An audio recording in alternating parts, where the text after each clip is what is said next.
Well, hi and welcome back to my YouTube channel. Something a little bit different today. Sometimes over the years I've done articles from photographic magazines and other magazines and just sort of from the magazines type title. Today I'm going to look into something that takes us a long way back, and it's from the magazines 1899. In fact, it's one magazine in particular. When I was young, my grandmother came to Australia as a First World War English war bride. She was married to an Australian digger, and she was very English, a lovely lady, quiet but lovely. And I've spoken to her about her before on different parts, particularly on my blog, I think. And anyway, I used to love going to their house at West Croydon in South Australia. And there were lots of treasures from the past in there, and I used to enjoy looking at old things in the past there. And one of the things I came across, and I still have it here, and I used to devour this on a regular basis. It's very dilapidated now. The front covers originally come off, but this was I don't know whether I can hold it up for you. This was an old weekly magazine called Black and White magazine, and it was weekly, and it came out. This is a whole 12 months of magazines from 1899, and there's a wealth of history in here, long forgotten history by most of us. But one of the good things is that when you go through it and you start looking up some of the things that are mentioned here, a lot of it's on the internet. Some wonderful photographs. It's in the age when photographs were coming in, but they were still using illustrations as well. So if you have a look on this page, on this double spread here, for instance, I'll see if I can hold it up. I've been taking some photos of some of these, but on one side we've got a beautiful portrait of a lady, and then there's photographs over there of all sorts of events over there. So it was it's the age of photojournalism. I'll read you a little bit about a black and white magazine from off of the magazine here. Lots of ads in it, of course, and the cover of that has long since faded away, but this used to be out in the sleep out at my grandparents' place, and every time I was over there I'd try and find it, and eventually it came to be in my possession after they passed on. But I used to try and find it each time and have a look, and I'd just sit down there for hours reading through this black and white magazine. So just a little bit about it from Wikipedia. Black and White, a weekly illustrated record and review, was a British Victorian era illustrated weekly periodical founded in 1891 by Charles Norris Williamson. In 1912 it was incorporated with The Sphere. History and contributors. Black and White magazine published fiction by Henry James, Bram Stoker, H.G. Wells, Robert Barr, A.E.W. Mason, Jeremy K. Jerome, and E. Nesbitt. Others who wrote for Black and White included Samuel Ben Susan, J. Cayley Snowden, Philip Howard Colomb, Nora Hooper, Henry Dawson Lowry, Robert Wilson Lind, Theodore Bent, and Barry Payne. In the first year, Black and White published A Straggler of 15, a short story by Conan Doyle, and began serialising The South Seas, a series of letters by Robert Louis Stevenson. May Sinclair published her first short story, A Study from Life, in the magazine in November 1895.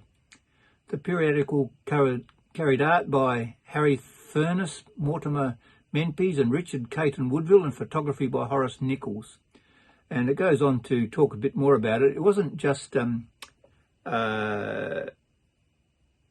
short stories. There was lots of short stories in this particular edition of the magazine, 1899. But it's a wonderful look back into the time of 1899.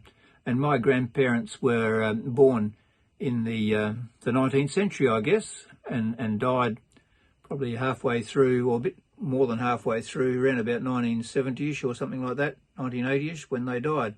So there you go. I'm going to share some photographs. I've been scanning some of these photographs or taking photos of them with my mobile phone. I'm going to put them up on this afterwards. and I'm presuming that most of it is certainly out of copyright. Lots of wonderful ads. There's one that I'll read out to you, which is very cute. In fact, you used to be able to get Holloway's ointment for everything, and I've actually got a little vase here somewhere. I don't know whether it's up here on the shelf here somewhere. Holloway's ointment.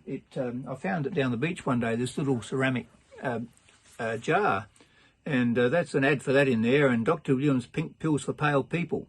I'll see if I can find the ad that I'll read that out to you once I've put this part of it up on my editing program, and then I'll add some of the photographs afterwards. I might be able to comment on some of it. Pictures of all sorts of things from the war, long since disasters that we would not know about unless you read it in magazines like this. I think you can actually read some of these old magazines or other ones similar to Black and White magazine.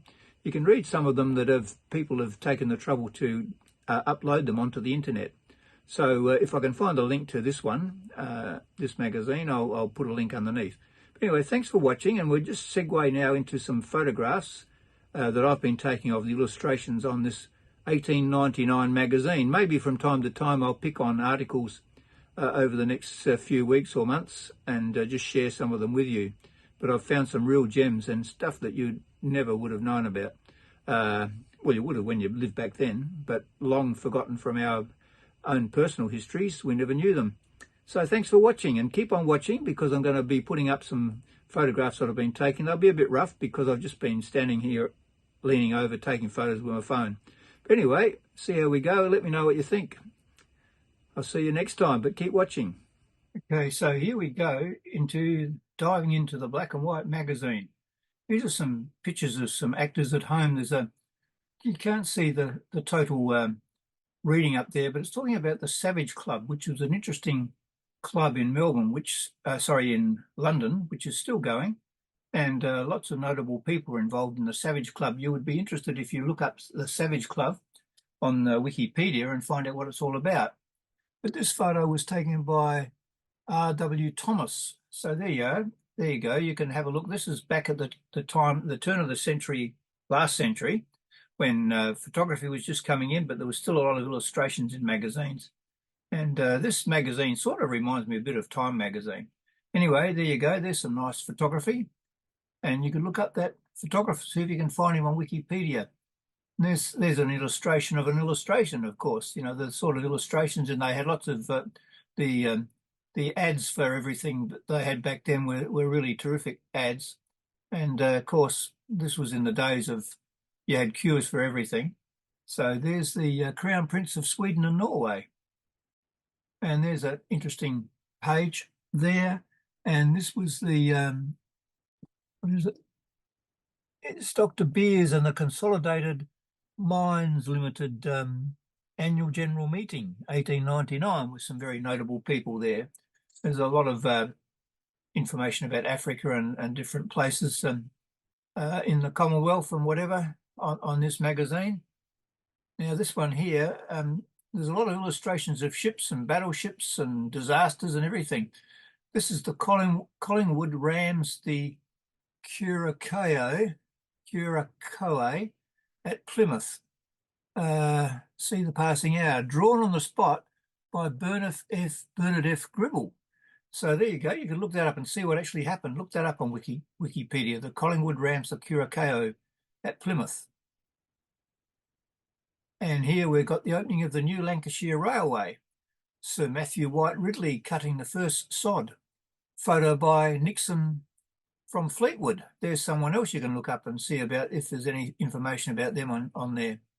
This is our first line of defence. Once again, a drawing of a ship, battleship by the looks of things, drawn by Ian Wilkinson. Was he the same guy that drew the other one? And here we have the Transvaal Parliament. And it's interesting that there's some notable names there, some cricketing type names, J.H. Labuschagne and L. Botha. Of course, Marnus Labuschagne is playing cricket. He's from South Africa originally, playing cricket for Australia these days. And we had Johan Botha, played for South Africa and also has played for South Australia and in the Big Bash and is still coaching around the world. So there's L. Botha and J.H. Labuschagne. So some interesting names get carried through in these different countries, don't they? And this is the first Raadzaal, the House in session, President Kruger presiding.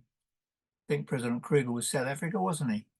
And this was a special memorial to Mr. Gladstone, and it was by Mr. Sanborn, who was the artist who did this. Here we are. There's a bit more about it. I'll read a bit more. Mr. Linley Sanborn's Gladstone Memorial Card, a talk with the artist.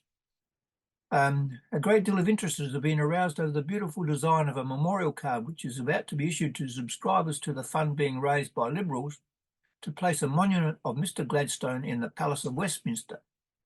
I thought it would be worthwhile, writes a representative of Black and White, to call upon the artist and have a chat with regard to his work. Goes on to say there, he used to work in Punch, or still did at the time, and he was also illustrating Hans Christian Andersen's fairy tales, and also was involved in the illustrations in Charles Kingsley's The Water Babies. And both authors that you should be familiar with if you're a student of literature and like to read things. Some amateur trick cycling. There you go. Still people do that sort of thing these days, isn't there? And there's on the same page a merry party in the bush, obviously a photograph from Australia. Another cover of a weekly edition of Black and White. The Queen of Holland honours the British minister. There you go. All the European countries used to have queens. The Great Ball in aid of the Gordon Memorial College. Some distinguished looking ladies there. The Duchess of Devonshire, the Marchioness of Londonderry, the Duchess of Marlborough, and the Countess of Dudley. And there's a big illustration, double-page celebration. These are A3 size spreads when you open up the magazine. The Gordon College Ball, drawn by J. Sullivan. Pills, Holloway's ointment. Many years ago, I might have said this earlier, but many years ago I found a little ceramic jar down on the beach not far from here, and it was Holloway's ointment jar, and was supposed to cure everything. And there was also the pills that they used to sell as well. Dr. Somebody's Pink Pills for Pale People. There's a nice illustration of some greyhounds chasing a hare. For the honour of his word, this is there's lots of short stories in the Black and White magazine, and there's an illustration of the short story. And then there's a scene from On and Off at the Vaudeville, photo by Hannah. So you could look up Hannah. There's lots of illustrations from different plays and operas and things in this magazine. Black and White, there you go. And it's all about Eno's fruit salt and how it cures everything. And then this was a testimony by the late Reverend J. W. Neal, Holy Trinity Church, North Shields. And of course, if someone of the clergy was giving their recommendation, well, how could you doubt that? Anyway, how to avoid the injurious effects of stimulants. There's some interesting silverware. Some more ads. Dame Fashion's Diary, that was in each edition. They had some fashion pages. Travel and entertainment, hotels. There you go. Refreshment rooms. A lot of the hotels, the railway stations over in England and also in Australia in the old days were very elaborate and had lots of tea rooms and all sorts of refreshment rooms that were quite elaborate. The most famous one I can think of in Australia was up on the mountain near Bright. What's that called? Mount Buffalo. It's not being used anymore, but that was done by the railways, and it was a huge big chalet up there, but they had to close it some years back because of I think the fires got near there. Some more of your ads. And that was some sort of an incident. Is Andree dead? Some views of his setting out. So that's some sort of an expedition that someone set out in a balloon by the looks of things. So you might want to look up Andree, Andree, and his expedition and what happened to him. That would be one to look up on Wikipedia. There you go, some more shots. Lots of trains and things in these magazines. Beautiful illustration of the Glasgow-built express locomotive for the Belgian State Railway. And there's another entire engine packed for sea transport to Belgium. And there's the type of the Belgian locomotive superseded by the improved Dunala stairs. Photo by W. Rose Duthie. There's another one to look up. I looked up this guy, Mr. Martin Harvey as Sidney Carton in The Only Way. This was a stage play of The Tale of Two Cities, and if you look him up, he was quite a distinguished gentleman, him and his wife. So look him up on Wikipedia as well. I followed that through. The First Parting from the painting by P. Alton. Beautiful illustrations. And here's crack shots of the Indian Army, winners of the Hyderabad Cup. They look like they're crack shots too. You wouldn't want to get on the end of their rifle. And here's a lovely photo by Charles Reed of Wishaw, the farrier. William Shaving Stick. How many people use those these days? I do, occasionally. Not one exactly the same as that. Dickens and Jones Sale. Corsets were all the rage back then, of course. There was lots of ads for corsets in this magazine. Bovril, Yorkshire relish, the most delicious sauce in the world.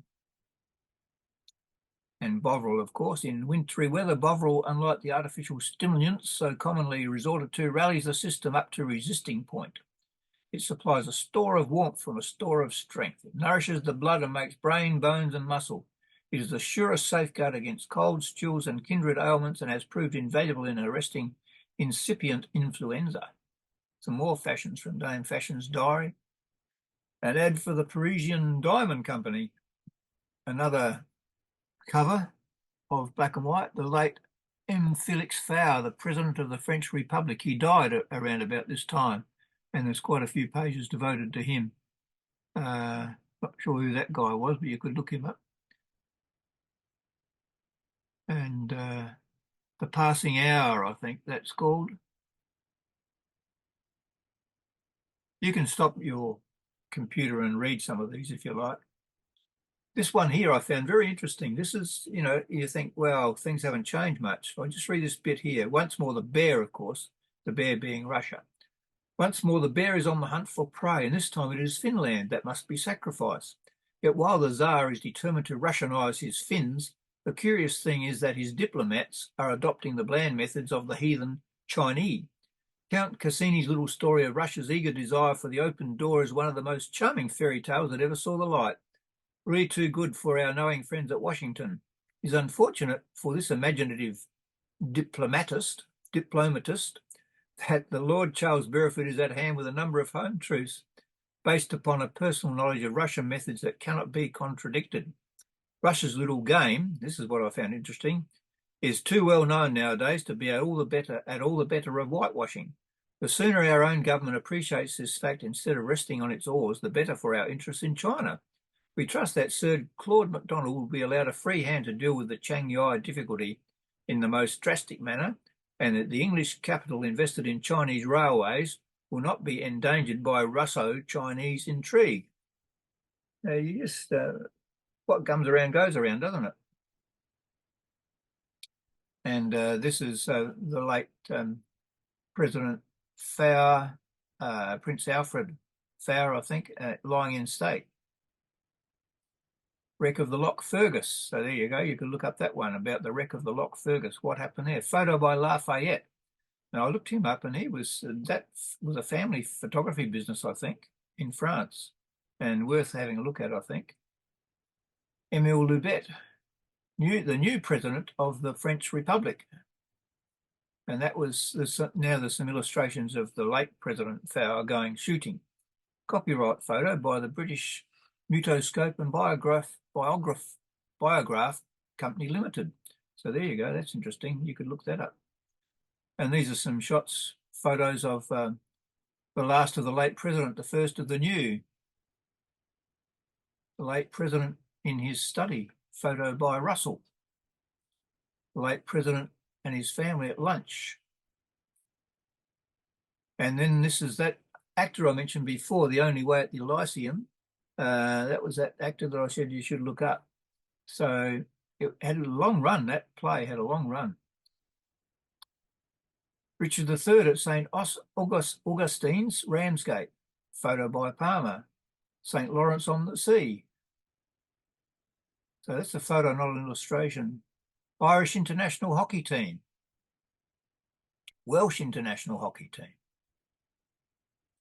The Happy Girl. This is really worth it. You should stop and read this yourself, but this is really about Dr. William's pink pills. And I'll just read the last couple of paragraphs. It was just at that time I received a letter which enclosed a cutting from a country newspaper. It was a story of a poor young girl lying at death's door who had been cured by Dr. William's pink pills. I got a box and started taking them without the doctor knowing it. Before I was half through the first box, I felt very much better. When the first box was finished, I was able to sit up in bed. My doctor was surprised. He said that he'd never known such a case, and he put it down to good nursing. But I knew what it was all the time. By the time I got my second box of Dr. William's pink pills, I was up and out of bed. I'm now on my third box, and I've never felt so well for years. I feel strong and can eat better. It is not, however, by any means for girls only that Dr. William's pink pills have done so much, but for women of all ages and for men too. They are not a purgative pill. It is a strength. It is a strength that they give. There you go, the Happy Girl. Passing out the telephone in Africa. So I used to work for the Postmaster General's Department, so I'm quite familiar with the history of telephony in Australia, but not so much in other countries. So there's a little glimpse of what was happening, opening up that country, Africa, with the telephone.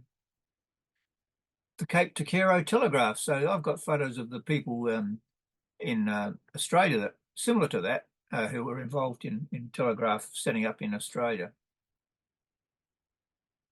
Her Majesty the Queen of the Belgians. There you go, very regal. That looks like a photograph too. Photo by London Stereoscope Company. There you go. And there's a whole lot of ads for pills. The Blue Jackets guarding the British consulate, Apia, Samoa. They look a formidable bunch, don't they? Photo by Andrews. Look at that. Miss Miriam Clements in a court scandal. Photo by Window and Grove. And you see a few political cartoons too as well. And if you look at that, nothing much has changed when you look at what politicians are up to these days and what the treasurers of the various countries and the chancellor of the exchequer is always trying to do.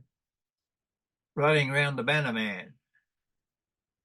And this was something I looked up too, the Great Blizzard in America in 1899. You look that up on Wikipedia. That was really quite devastating, particularly in America. It was 100 or more people died, and there were lots of birds in some states died. And didn't wipe out the species, but there was about a dozen species, so I looked up, that were endangered as a result of this blizzard. It was a very cold winter that year. The Germanic sunk at her dock.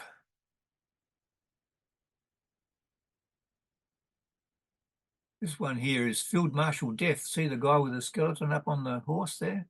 I don't know what that's all about. From the painting by H.B. Wyland. That might be worth looking up. Black and white, the wreck of the Stella, women and children first. There is some photos in this magazine of the Oceanic, which I think was similar to the Titanic when that was launched.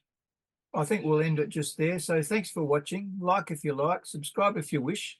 I hope you found that interesting. Let me know what you think about it, and see if you've had similar experiences of these magazines. And you can, some of them I think I might have said earlier, you can actually look up and read some articles. I'm not sure. I tried to do that the other day, but I couldn't find the ones I found a few years ago. So there you go. Like if you like, subscribe if you wish, and I'll see you next time.